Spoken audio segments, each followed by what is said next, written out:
लटकवले बाड़ो मुँह तू नइखा मुस्कात काहे बैठल हब धक माथा पहात लटकवले बाड़ो मुँह तू नइखा मुस्कात काहे बैठल हब धक माथा पहात। अरे ऑनलाइन लो अब न करब गम में डूबल बानी धोखा खा के। पर क्या मुझे एक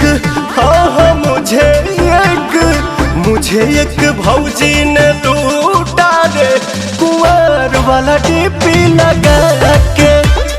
मुझे एक भौजी ने लूटा रे कुंवर वाला डीपी लगा के।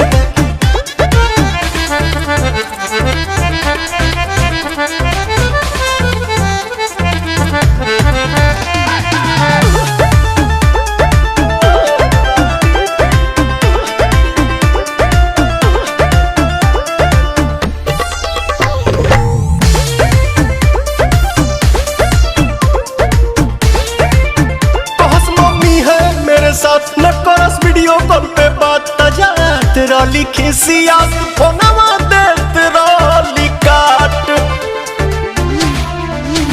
तोहरा मिलल बा तोहरे ही करनी के फल बड़ो हमके तड़ पहले तू कहले रह छही बनल आशिक होता बड़ी तकलीफ गइली सब तू गजब सिखा के।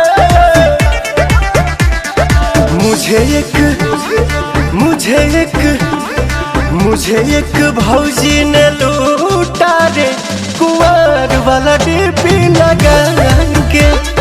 मुझे एक भौजी ने लूटा रे कुंवर वाला डीपी लगा के।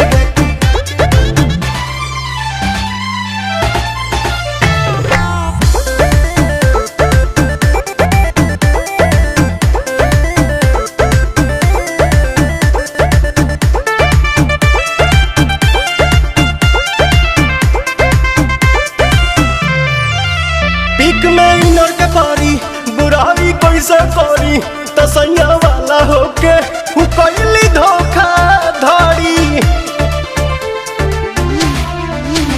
छोड़ा जाए दाना कैला तू गलती जवन अफसोस मत कर प्रिय दरसी पवन। देहो कैसे भुलाई दिली आदत धराई रातों रात भर हमसे बतिया के।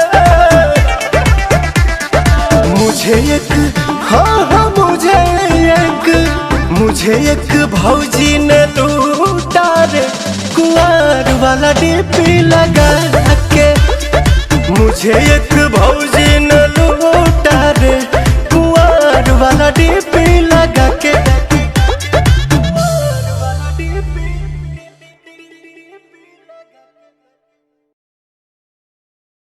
मुझे एक भौजी ने लूटा रे कुंवर वाला डीपी लगा के। मुझे एक भौजी ने लूटा रे कुंवर वाला डीपी लगा के।